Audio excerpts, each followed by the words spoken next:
Job లేక ఇబ్బంది పడుతున్నారా? అయితే మెడికల్ కోడింగ్ మీకు మంచి ఆప్షన్. వెంటనే కాల్ చేసి కోర్సులో జాయిన్ అవ్వండి.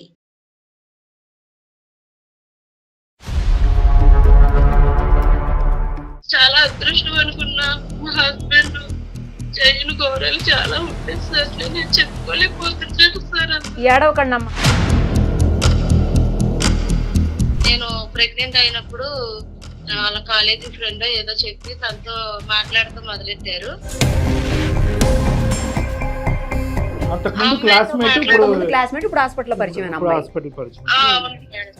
వీళ్ళిద్దరికి మధ్యన గ్యాప్ ఎంత అమ్మా? ఒక 5 నెలలు వచ్చింది సార్. అంతకంటే ఎక్కువ ఆగలేడు అనమాట మీ ఆయన. వాళ్ళ హస్బెండ్ తెలిసిన ఇద్దరికి బాగా డోర్ తర్వాత వాయించుంటాడుగా అతను. మీ ఇద్దరి మధ్యన ఏమైనా గొడవలు ఉన్నాయమ్మా? లేదంటే మీ ఆయన ఏమైనా కామాంధుడా? రెండోసారి కూడా నాకు పాప ఉంది కదా, కాళ్ళు పట్టుకుని రిక్వెస్ట్ చేసి నాకు కన్విన్స్ చేశాడు సార్. ఇంతకు ముందు కన్విన్స్ అవడానికి నీకు గంట పట్టింది, ఇప్పుడు 2 గంటలు పట్టింది. మళ్ళీ మూడోసారి కూడా ఇంకో తప్పు చేశాడు సార్. ఫస్ట్ అయితే స్కూల్ అమ్మాయి కాబట్టి దొరికిపోయాను, ఈ రెండోది ఆఫీస్ అమ్మాయి కాబట్టి దొరికిపోయాను, ఈసారి అసలు దొరకకుండా బయట అమ్మాయిని తెచ్చుకున్నాడు. అక్కడ చాటింగ్ చేసి ఫోన్ నీ చేతిలో పెడుతూ ఉంటాడమ్మా. మీ ఆయన ఎప్పటికప్పుడు దొరికిపోతూనే ఉంటాడు. నేను మామూలుగా రీల్ చూద్దామని ఫోన్ తీసుకుంటాను సార్. ఈ రీల్ కనిపించింది. మనోడు ఏంటంటే ఇక్కడ క్లోజ్ అక్కడ స్టార్ట్, ఇక్కడ క్లోజ్ అక్కడ స్టార్ట్, అందుగురించి గుండె నిబ్బరంగా పెట్టుకొని అంటున్నా.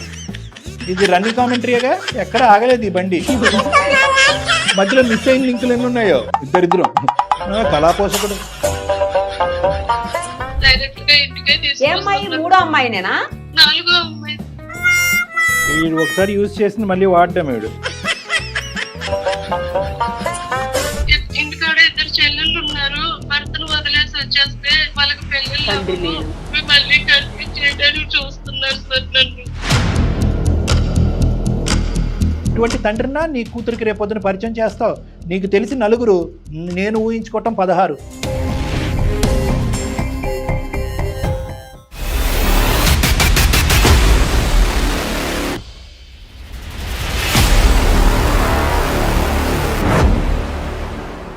సుమన్ టీవీ అందమైన జీవితం కార్యక్రమానికి స్వాగతం. ప్రస్తుతం మనతో పాటు ఉన్నారు ప్రముఖ సైక్రటిస్ట్ డాక్టర్ కళ్యాణ్ చక్రవర్తి గారు. డాక్టర్ గారు నమస్తే. నమస్తే మేడం. ఈరోజు ఇప్పుడు మనం చూడబోయే ఇష్యూ ఏంటంటే, ఒక భార్య నమ్మకం, నిజంగా చెప్పాలంటే భార్యాభర్తల మధ్య ఉండాల్సిన నమ్మకం, ఆ నమ్మకం కోల్పోయిన తర్వాత ఉండాలా, వెళ్ళిపోవాలా, విడిపోవాలా అర్థం కాని పరిస్థితి. విడిపోదాము అంటే పేగుబంధం అడ్డు వస్తుంది, మళ్ళీ పిల్లోడో ఎవరో ఉంటారు, అది అడ్డు వస్తుంటుంది. అలాంటి దారుణమైనటువంటి పరిస్థితుల్లో ఒక మహిళ మనకి కాంటాక్ట్ చేశారు. ఆమెతో మాట్లాడదాం, ఆమె సమస్య ఏంటో విందాం. తప్పకుండా, షూర్. సరే, అమ్మాయి పేరు సౌజన్య మేడం.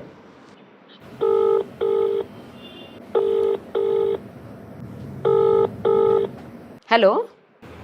హలో, సౌజన్య నేనమ్మా మాట్లాడేది. ఎవరండి? అమ్మా నేను నిరుపమ, సుమన్ టీవీ అందమైన జీవితం కార్యక్రమం నుంచి కాల్ చేస్తున్నాను. మీరు మాకు మెయిల్ చేశారు కదా, అందుకని కాల్ చేశానమ్మా. అవును మేడం. నాతో పాటు డాక్టర్ కళ్యాణ్ చక్రవర్తి గారు కూడా ఉన్నారు. ఒకసారి అసలు ఏం జరిగింది ఏంటి, మీరు ఎందుకు ఏమీ అర్థం కాని డైలమాలో ఉన్నారనేది ఇప్పుడు డాక్టర్ గారితో చెప్పండి, ఓకేనా? అలాగే మేడం. చెప్పమ్మా సౌజన్య. నమస్తే సార్. నమస్తే అమ్మా. నా పేరు సౌజన్య సార్. అమ్మా. మా ఊరు వచ్చి విజయవాడ సార్. నాకు పెళ్ళి 4 ఏళ్ళు అవుతుంది. నా బాధ ఎవరికి చెప్పుకోవాలో తెలియట్లేదు సార్, అందుకని మెయిల్ చేశాను సార్. అయ్యో చెప్పమ్మా, పర్లేదు, మేము ఉన్నామమ్మా, చెప్పు. థ్యాంక్ యూ సార్, నన్ను అర్థం చేసుకుని నాకు కాల్ చేసినందుకు. తప్పకుండా చెప్తాను. చెప్పండి అమ్మా, చెప్పండి సౌజన్య, ఏడవకండి, చెప్పండి. నేను హాస్పిటల్ సిస్టర్ కింద చేస్తాను సార్. అమ్మా. మా హస్బెండ్ వచ్చేసి హాస్పిటల్ మార్కెటింగ్ చేస్తాడు సార్. పెళ్ళి 4 సంవత్సరాలు అవుతుంది. నాకు ఒక పాప అండి. మీ ఫ్యామిలీ బ్యాక్గ్రౌండ్ ఏంటమ్మా? సార్ మా ఫ్యామిలీ బ్యాక్గ్రౌండ్, నాకు 2 చెల్లెలు సార్. మా అమ్మ, మా నాన్నగారు నా చిన్నప్పుడే చనిపోయారు సార్. అయ్యో. అక్కడి నుంచి మా అమ్మగారు మా అమ్మల్ని పెంచుకుంటూ వచ్చారు సార్. అమ్మా. అయితే మా హస్బెండ్ కట్నం ఏమీ లేకోకుండా, చాలా పేద కుటుంబం సార్ మాది. అమ్మా, ఏం లేకుండానే చేసుకున్నాడు మీ ఆయన? ఏమి లేకోకుండా చేసుకున్నారు. చాలా అదృష్టం అని చెప్పేసి నేను చాలా హ్యాపీగా ఫీల్ అయ్యాను సార్. అవునమ్మా, చాలా సంతోషం. అమ్మా, నువ్వేమో వచ్చి స్టాఫ్ నర్సు, అతను హాస్పిటల్ మార్కెటింగ్ ఏరియాలో వర్క్ చేస్తున్నాడు అతను. అవును సార్. ఓకే, అక్కడి వరకు బానే ఉందమ్మా. తర్వాత చాలా అదృష్టం అనుకున్నా. మా హస్బెండ్ చేయని ఘోరాలు చాలా ఉంటాయి సార్. నేను చెప్పుకోలేకపోతున్నాను సార్. అసలు ఏడవకండి అమ్మా సౌజన్య, ఏడవకండి దయచేసి. మీరు ఏడిస్తే ఏం చెప్పలేరు. ఒక్కసారి కంట్రోల్ చేసుకోండి, ఒక్క నిమిషం. నేను ప్రెగ్నెంట్ అయినప్పుడు మా వారు ఒక పాత అమ్మాయి అంట సార్, వాళ్ళ కాలేజీ ఫ్రెండ్ ఏదో చెప్పి తనతో మాట్లాడుతూ మొదలెట్టారు. ఒకసారి నేను అడిగాను సార్, మెసేజ్లు అవి చూసి ఏంటి సాయి ఇలా చేస్తున్నావు అని అడిగాను సార్. అడిగితే తను సరే ఈ తప్పు నేను ఇంకెప్పుడు చేయలే అని ఎక్స్క్యూజ్ చేసుకుని ఫ్రెండ్లీగానే మాట్లాడుతూ మొదలెట్టారు సార్. సరే అని వదిలేసాను సార్ నేను దాని గురించి కూడా. నేను హాస్పిటల్ లో వర్క్ చేస్తున్నప్పుడు 5 నెలలు కడుపు సార్ నాకు. దాని వల్ల నేను ఇంకా హాస్పిటల్ కి వెళ్ళకుండా మానేశాను సార్, ఇంటికాడే ఉంటున్నాను. ఈ లోపల వేరే అమ్మాయితో మాట్లాడుతూ మళ్ళీ నాకు తెలిసింది సార్. మళ్ళీ ఏం చేశాడు? హాస్పిటల్ లో పరిచయం అయిందంట మేడం. ఓహో, అంతకుముందు క్లాస్మేట్, ఇప్పుడు హాస్పిటల్ పరిచయం. హాస్పిటల్ పరిచయం. అవును మేడం. వీళ్ళిద్దరికి మధ్యన గ్యాప్ ఎంత? ఒక 5 నెలలు వచ్చింది సార్. అంతకంటే ఎక్కువ ఆగలేడు అనమాట మీ ఆయన. రెండోసారి ఎలా తెలిసింది మీకు? అసలు ఏం జరిగింది రెండోసారి? మళ్ళీ వాళ్ళ హస్బెండ్ కి తెలిసింది మేడం. సో అమ్మాయి కూడా మ్యారీడే? మ్యారీడ్. నీకు ఫస్ట్ తెలిసిందా వాళ్ళ ఆయనకి ఫస్ట్ తెలిసిందా? వాళ్ళ హస్బెండ్ కి తెలిసింది సార్. వాళ్ళ హస్బెండ్ కి తెలిసిన ఇద్దరికి బాగా డోర్ వాయించుంటాడుగా అతను. ఇంటికి వచ్చి గొడవ ఆడుకున్నారు సార్. ఇద్దరు గొడవ ఆడుకున్నారు. ఇలాగ మా ఆవిడతో నీకు సంబంధం ఏంటి అని నిలదీసి ఇద్దరు కొంచెం గొడవ ఆడుకున్నారు sir. Very good, very good. మీ ఆయనకి అలాంటి డోస్ పడాలి, లేదంటే పోలీస్ స్టేషన్ లో పంచాయతీ పెట్టాలి. అందుకే మరి మళ్ళీ నాకేం సంబంధం లేదు. మళ్ళీ ఇప్పుడు ఈ అమ్మాయిని మోసం చేస్తున్నాడు, వేరే వాళ్ళ జీవితాలు కూడా సర్వనాశనం చేస్తున్నారు. అంతే కదా సార్, అమ్మాయి జీవితం నాశనం అయిపోతుంది అవతల. మీ ఇద్దరి మధ్యన ఏమైనా గొడవలు ఉన్నాయమ్మా, లేదంటే మీ ఆయన ఏమైనా కామాంధుడా? మా ఇద్దరు మధ్య ఏవి గొడవలు లేవు సార్. పాప పుట్టినంత వరకు నాకు ఆయనకి అసలు ఎటువంటి నేను అడ్జస్ట్ చేసుకునే. మరి ఎందుకు అతనికి ఇన్ని వేరియేషన్స్? మరి ఆయన ఎందుకు ఇలా చేస్తున్నాడో తెలియట్లేదు. పాపను బాగానే చూసుకుంటున్నాడా? పాపను కూడా బాగానే చూసుకుంటాడు సార్. సో వాళ్ళ ఇంటికి వచ్చి గొడవాడి 4 మొట్టుకెళ్ళి మొట్టారా నెత్తి మీద? గొడవ ఎంత గట్టిగా ఆడుకున్నారు సార్. ఈసారి తప్పు ఒప్పుకున్నాడమ్మా? తప్పు ఒప్పుకుని ఏమైనా క్షమాపణ అడిగాడా?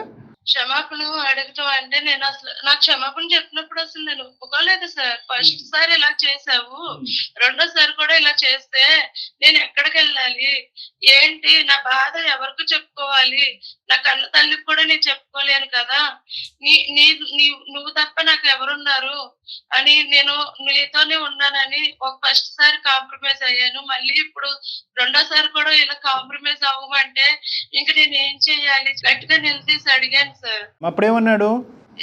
రెండోసారి కూడా నాకు పాప ఉంది కదా, నేను ఇప్పుడు రిక్వెస్ట్ చేసుకుంటున్నాను అని చెప్పి కాళ్ళు పట్టుకుని రిక్వెస్ట్ చేసి నన్ను కన్విన్స్ చేశాడు సార్. ఇంతకు ముందు కన్విన్స్ అవడానికి నీకు గంట పట్టింది, ఇప్పుడు 2 గంటలు పట్టింది, అంతే అయి ఉంటుంది తేడా. ఇప్పుడు ఏ సంఘటనకి ఆ సంఘటన ఎక్కడికక్కడ అడ్డంగా దొరికిన తర్వాత క్షమాపణలు ఆడటం, కాళ్ళ మీద పట్టడం కాదు, అసలు ఎందుకు వెళ్తున్నాడు అనేటటువంటిది ప్రధానంగా. ఇప్పుడు ఇక్కడ ఏమన్నా దొరకట్లేదా, ఇక్కడ అందట్లేదా, ఇక్కడ ఇవ్వట్లేదా, వాట్ ఈజ్ హ్యాపెనింగ్ హియర్? ఒకటి గత స్నేహితురాలు, మళ్ళీ పాత జ్ఞాపకాలు ఏదో వచ్చినాయి, కట్ చేశాడు. ఏకంగా అతనికి తిండి పెట్టేటటువంటి ఆఫీసులోనే ఇలాంటి అక్రమ వేషాలు వేస్తూ ఉంటే కనుక అటువైపు వాళ్ళు పరుగు పోతుంది, వాళ్ళు భార్యాభర్తల మధ్య వాళ్ళ జీవితం నాశనం అవుతుంది, నీ జీవితం నాశనం అవుతుంది. దానికి మించింది ఏంటి? పరుగు పోతుంది. పరువు, నీకు బిడ్డ ఉన్నది, పరువు పోయే పరిస్థితి. నువ్వు ఇక్కడైనా కూడా నేను అడిగేది ఏంటంటే, ఎక్కడికక్కడ కన్విన్స్ చేశాడు మంచోడు దేవుడు అంటాం కాకుండాని నీ మనసు కరిగిపోవటం అనేది పక్కన పెడితే కనుక రేపొద్దున ఇది ఇంకోసారి జరగడానికి ఇంకో అవకాశం ఉందేమో, ఛాన్స్ ఉందేమో అని చెప్పి మీ అమ్మ నాన్నలకో వాళ్ళ అమ్మ నాన్నలకో ఎవరికో ఒకరిని కూర్చోపెట్టి కొద్దిగా ఎక్స్ట్రా గడ్డి పెడితే బాగుంటుంది కదమ్మా అతనికి. అది కూడా అయ్యింది సార్, ఆ పంచాయతీ కూడా జరిగింది సార్. ఓకే, ఇది రెండోసారి చేశాడు కదా సార్. ఈ రెండోసారి కూడా నేను కాంప్రమైజ్ అయ్యాను సార్. అయిన తర్వాత కొంచెం మంచిగానే మాట్లాడి మంచిగానే ఉన్నాడు సార్. మళ్ళీ మూడోసారి కూడా ఇంకో తప్పు చేశాడు సార్. అమ్మ వీడికి వెన్నతో పెట్టిన విద్యలా ఉందమ్మా. ఇప్పుడు మూడోసారి ఎంత గ్యాప్ ఉందమ్మా? ఒక 3 సంవత్సరాల తర్వాత, 2 సంవత్సరాల తర్వాత ఎంత గ్యాప్ ఈసారి? మాకు పెళ్ళయ్యే 4 సంవత్సరాలు అవుతుంది సార్. ఇది కూడా రీసెంట్ అయితే? రీసెంట్ గానే జరిగింది సార్. ఇది రీసెంట్ గానే జరిగింది, మూడోది. అప్పుడే పంచాయతీ అంటుంది కదా ఆమె తల్లిదండ్రుల దగ్గర పంచాయతీ అందుకే అన్నదామా. ఈ మూడో వ్యక్తి ఎవరు? ఈ అమ్మాయి బయట అమ్మాయి సార్. ఫస్ట్ అయితే స్కూల్ అమ్మాయి కాబట్టి దొరికిపోయాను, ఈ రెండోది ఆఫీస్ అమ్మాయి కాబట్టి దొరికిపోయాను, ఈసారి అసలు దొరకకుండా బయట అమ్మాయిని తెచ్చుకున్నాడు. అంతే సార్. ఈ అమ్మాయిని ఎలా దొరకబట్టావు? ఈ అమ్మాయిని మళ్ళీ చాటింగ్ ఫోన్లు చేస్తూ అక్కడ చాటింగ్ చేసి ఫోన్ నీ చేతిలో పెడుతూ ఉంటాడమ్మా మీ ఆయన, ఎప్పటికప్పుడు దొరికిపోతూనే ఉంటాడు. నీకు ఇదే పని, పాపను చూసుకోవటం కంటే అతను ఫోన్ చాటింగ్ చూడటమే నీకు ఎక్కువైపోయింది. కాదు సార్, నేను చెక్ చేయాలని చేయలేదు. నేను మామూలుగా రీల్స్ చూద్దామని ఫోన్ తీసుకుంటాను సార్. రీల్ కనిపించింది. ఆయన రాగానే ఫోన్ తీసుకుంటాను. ఆయన వాష్రూమ్ కి వెళ్ళినప్పుడు కాల్ వచ్చింది సార్ నాకు. ఆ కాల్ ఎవరిదాన్ని లిఫ్ట్ చేస్తే అవతల ఎవరో అమ్మాయి వాయిస్ వచ్చింది సార్. అడిగావా ఎవరమ్మా నువ్వు అని? ఎవరమ్మా మీరు అని అడిగితే ఇలా తనకు మ్యారేజ్ అవ్వలేదని చెప్పి నాతో మాట్లాడుతున్నాడని చెప్పి నాతో మాట్లాడింది సార్. అక్కడ వరకు కథలు అల్లాడు. అమ్మ నీకు ఒక విచిత్రమైన చెప్తాను, మనసు నిబ్బరం పెట్టుకో. నువ్వేంటంటే ప్రతిసారి 6 నెలలు 5 నెలలు గ్యాప్ అంటున్నావు, కానీ అసలు గ్యాపే లేదన్నది నా డౌట్. ఎప్పుడు దొరికాడు నీకు అనే దాన్ని బట్టి నువ్వు టైం లైన్ చెప్తున్నావు, కానీ 5 నెలలు 6 నెలలు అనేది మనోడు ఏంటంటే ఇక్కడ క్లోజ్ అక్కడ స్టార్ట్, ఇక్కడ క్లోజ్ అక్కడ స్టార్ట్, అందుగురించి గుండె నిబ్బరంగా పెట్టుకొని అంటున్నా. ఏమ్మా అంతేనా కదా? ఇది రన్నింగ్ కామెంటరీగా, ఎక్కడ ఆగలేదు ఈ బండి. మధ్యలో మిస్ అయిన లింకులు ఎన్ని ఉన్నాయో ఇద్దరిద్దరం. ఇప్పుడు ఏంటంటే ఇక్కడ ముగ్గురు మధ్యలో మిస్ అయిన లింకులు, ఎలా నీ బుద్ధి గడ్డి తిన్నావా ఏంటి అని చెప్పి 2 వారాల పాటు వెళ్ళిపోయిన అమ్మాయిలు ఎంతమంది? కళాపోషకుడు. పంచాయతీ సంగతి చెప్పు తల్లి. అమ్మకు ఫోన్ చేసి పెద్ద మనుషుల్లో పెట్టించాను సార్, ఇలా చేస్తున్నాడు అలా చేస్తున్నాడు అంటే నన్నే తప్పు పట్టాడు సార్. నేను తప్పు చేస్తున్నానని చెప్పేసి క్యారెక్టర్ బ్యాడ్ చేశాడు సార్. నేను హాస్పిటల్ కూడా మానేసి ఇంట్లోనే పాపం చూసుకుంటూ ఉంటే నన్ను బ్యాడ్ చేసి నాకు ఎవరో సంబంధం ఉందని చెప్పి నన్ను ప్రేమ చేశాడు సార్. పెద్ద మనుషుల్లో ఈడెవడమ్మా ఈడు? ఈయన నమ్మింది నువ్వు, ఇంతకాలం నమ్మి దేవుడు బంగారం అనేది నువ్వు ఇతన్నా అనేది. నీ అసెస్మెంట్ అన్నా తప్పు అయి ఉండాలి, వాడు లేదంటే వాడు అందరికీ మించినటువంటి దుర్మార్గుడైనా అయి ఉండాలి. బాగా నాటకాలు ఆడుతున్నాడు. అంతే కదా మేడం? ఇంత భయంకరమైనటువంటి మనిషిని ఈ అమ్మాయిని పొగుడుతూ కాపాడుకుంటూ కన్విన్స్ అయిపోయాను అని చెప్పి. మా ఆవిడ తప్పు చేస్తుంది, నా ఆవిడ మంచిది కాదు, వాళ్ళతో వెళ్తూ తిరుగుతూ నేను చూసాను, అందుకని నేను తప్పు చేస్తున్నాను. అందుకే నేను చేస్తున్నాను అంటే మొదటి 2 సార్లు వీళ్ళకి తెలియదు కదా సార్. అవును. అందుకని 3వ వచ్చింది కాబట్టి ఇది ఫస్ట్ అన్నట్టు కదా వాళ్ళ దగ్గర. అంతే. అందుకని వైఫ్ మీద దోస్తాడు. మా అత్త మా మామ కూడా తన కొడుకునే సమర్థించుకుంటా అంతేలే, అంతే. దొందు వీళ్ళందరూ ఒకే బ్యాచ్. ఫైట్ చేసావా? చేశాను సార్. ఈ చాటింగ్ లో ఫోటోలు తీసుకున్నావా? కాదు, ఈ చాటింగ్ లో ఏమైనా ఆధారాలు పెట్టుకున్నావా? ఫోటోలు తీసుకున్నావా? అంత తెలివితేటలు నీకు లేవేమో. లేవు సార్. ఏ ఆధారాలు లేవు నీ దగ్గర. సరే, తర్వాత ఏమైందమ్మా? ఫైనల్ గా మీరు ఇద్దరు కలిసే ఉన్నారా? ఇప్పుడు ఏం జరుగుతుంది ప్రస్తుతం? సరే అని చెప్పేసి పెద్ద మనుషుల్లో ఈ ఒక్కసారిగా అడ్జస్ట్ అయ్యి ఉంటుండమ్మా, మళ్ళీ ఏ గొడవ పెట్టుకోవద్దని పెద్ద మనుషులు సర్ది చెప్పి పంపించారు సార్. ఓకేనమ్మా, ఓకే. పంపించిన తర్వాత ఒక వారం 10 రోజుల వరకు బాగానే కలిసి మెలిసి ఉన్నాం సార్. మళ్ళీ నాకు నా కళ్ళ ముందు ఫోన్ మాట్లాడుతూ పండెక్కించుకొని ఆ అమ్మాయిని తీసుకురావటం, డైరెక్ట్ గా ఇంటికే అమ్మాయి 3వ అమ్మాయినేనా? 4వ అమ్మాయి. ఒకసారి యూజ్ చేసింది మళ్ళీ వాడడం వీడు. సర్లే అమ్మా, ఈ 4వ వ్యక్తి ఎవరమ్మా? ఎవరో తెలియదు సార్, ఎక్కడి నుంచి వస్తుందో కూడా తెలియదు. నా ముందు వస్తుంది, నా ముందే డైరెక్ట్ గా ఫోన్ మాట్లాడుతున్నాడు, నా ముందే బండెక్కించుకుని వెళ్తున్నాడు. నేను అడిగాను, ఏంటి ఇలా చేస్తున్నావు సాయి, ఎందుకు నన్ను ఇన్నిసార్లు మనశ్శాంతి లేకుండా చేస్తున్నావు, నాకు పాప ఉంది, పాపను కూడా చూడలేవా అని చెప్పి గట్టిగా నిలదీసి అడిగాను సార్. నేను మళ్ళీ కన్విన్స్ చేశాడమ్మా?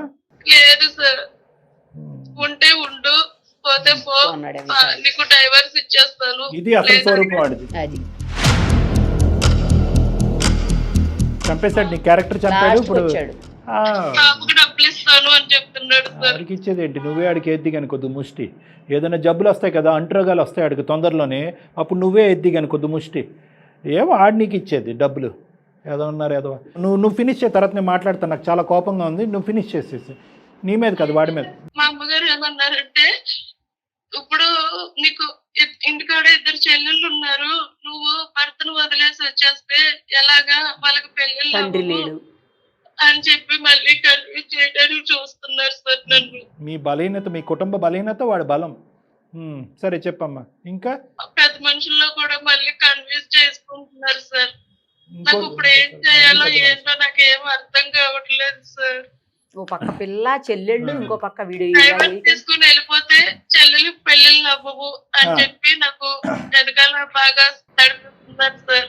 అమ్మా అమ్మా ఇంకో పక్క కూతురు, అందరూ ఆడపిల్లలు. ఒక పక్కన కూతురు అయిపోయింది. అదే ఏం అసలు చెప్పాలో ఎందుకు కూడా అర్థం కాని తీసుకోవాలో కూడా నాకు తెలియట్లేదు సార్. అమ్మ నేను ఒకటి చెప్పనా అమ్మా, నేను ఒక్క 2 మాటలు మాట్లాడతానమ్మా. నాకు చాలా ఇమోషనల్గా ఉంది, కానీ మాట్లాడటం తప్పదు కాబట్టి మాట్లాడుతున్నాను. సహజంగా ఏంటంటే ఈ వేదిక మేంచి అమ్మ వాడికి ఒకసారి ఫోన్ కలుపు అని అంటాం, కానీ దయచేసి వాడికి ఫోన్ కలపద్దు అని నేను అంటున్నాను. ఎందుకంటే కనుక వాడు కాదు మేడం, వాడు మనల్ని కన్విన్స్ చేస్తాడేమో అని భయం, మళ్ళీ ప్రయాణం మొదలు పెడతాడు వాడు.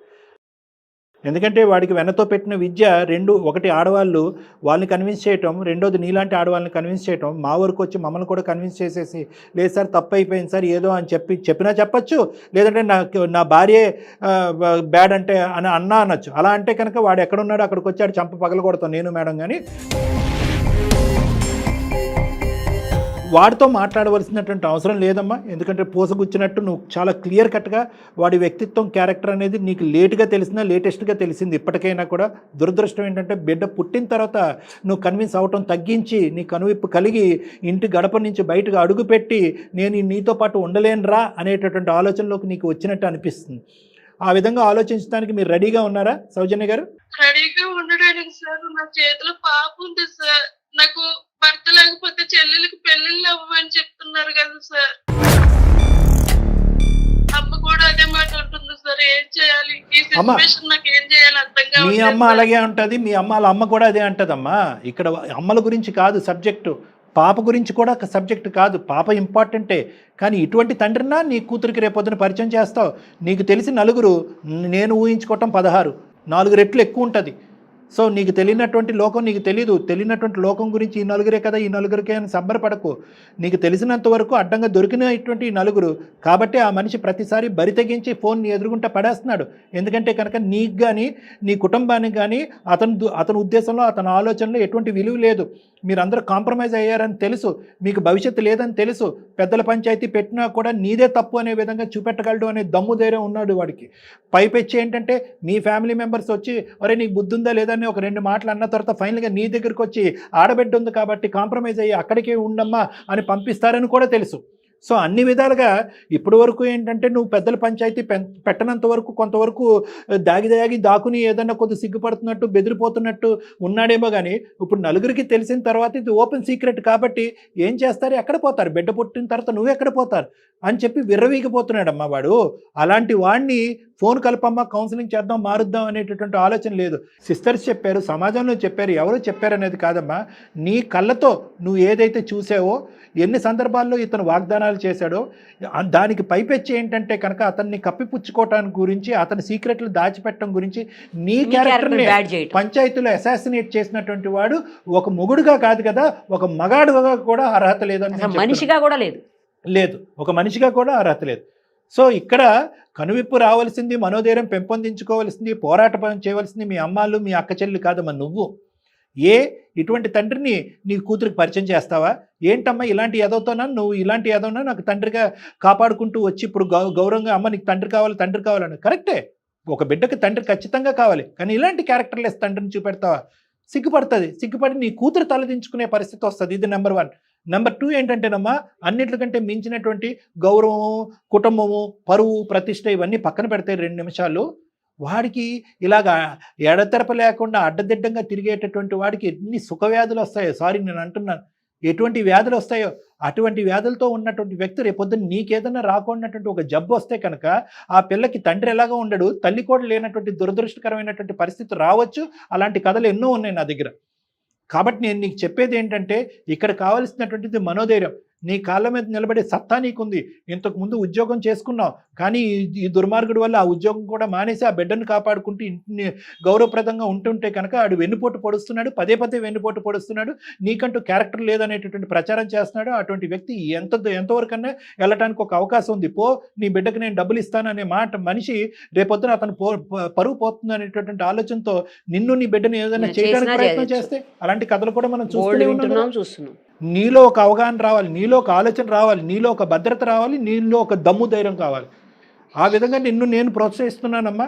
నువ్వు దయచేసి ఒక్క అర నిమిషం కూడా అక్కడ ఉండటానికి ట్రై చేయొద్దు. ఏదన్నా మనం కౌన్సిలింగ్ మాట్లాడాలంటే మీ కుటుంబ సభ్యులతో నేను నిరుపమ మేడం మాట్లాడతాం, వాళ్ళని కన్విన్స్ చేస్తాం, వాళ్ళు నిన్ను హక్కును చేర్చుకునేటటువంటి విధంగా నువ్వు పుట్టింటికి వెళ్ళు. ఈ మహానుభావుడికి బుద్ధి రాదు.